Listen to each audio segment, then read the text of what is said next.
गुजरात में इन दिनों शादी ब्याह का मौसम चल रहा है और शादी ब्याह में लाखों करोड़ों रुपए खर्च हो रहे हैं। हाथी, घोड़ा, महंगी कार और बग्गी से लेकर हेलीकॉप्टर तक में बारात निकाली जा रही है। लेकिन अरवली जिले के मेघरज के इसरी गांव में एक अनोखी शादी देखी गई, जहां दुल्हा महंगी गाड़ी के बजाय प्राचीन संस्कृति को जीवंत रखते हुए बैलगाड़ी में बारात लेकर पहुंचा। सुंदर रूप से सजाई हुई बैलगाड़ी लोगों में आकर्षण का केंद्र बनी।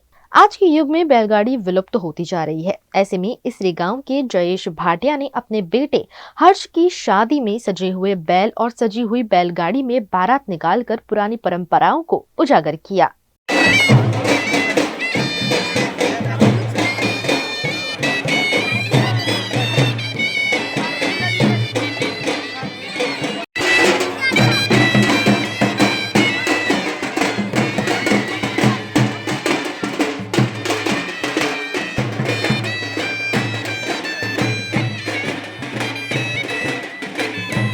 વરઘોડો છે અથવા દેવદર્શન એનું નામ અમે આપ્યું છે, કારણ કે વરઘોડો કહીએ તો પાછો ઘોડો વચ્ચે આવે એટલે મેં એને દેવદર્શનથી ઉપમા આપી.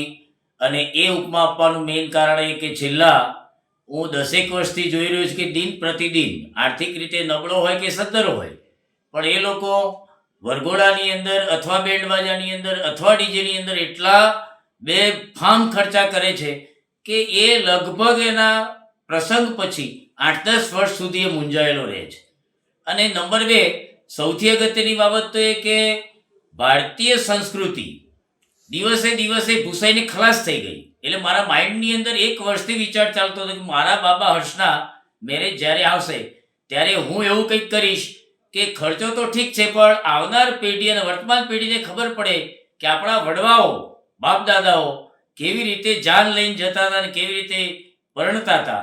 એટલે મને એક વિચાર આવ્યો કે ભાઈ ચલો બળદગાડું કરીએ અને એને ઇકો ફ્રેન્ડલીથી સજાઈએ અને ઓછામાં ઓછા ખર્ચે સમાજને એવો આપણે ઉપદેશ આપીએ કે આપણી રસ્તે ચાલે અને આર્થિક રીતે બોझની અંદરથી બચી એમનું ભાવિ ઉજળું बनावे। आजकल के युवा भी महंगी महंगी गाड़ियों में आधुनिक रूप से बारात निकालना पसंद करते हैं, लेकिन हर्ष भाटिया ने अपने पिता की सोच को साकार करते हुए बैलगाड़ी में बारात निकालकर पुरानी परंपराओं को कायम रखा।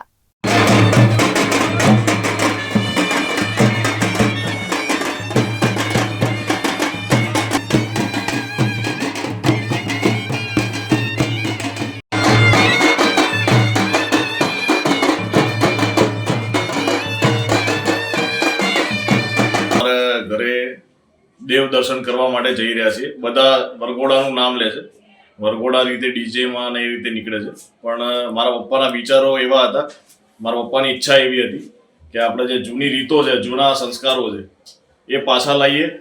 એટલા માટે બળદગાડું શણગાર્યું છે અને બહુ જ ઉત્સાહ છે એને લઈ કે બળદગાડું શણગાર્યું છે બહુ સારી રીતે મારા ભાઈઓએ, મારા જીજાજીઓએ ભેગા થઈ અને ખૂબ જ મને ઉત્સાહ એટલો બધો છે કે જે સમાતો નથી.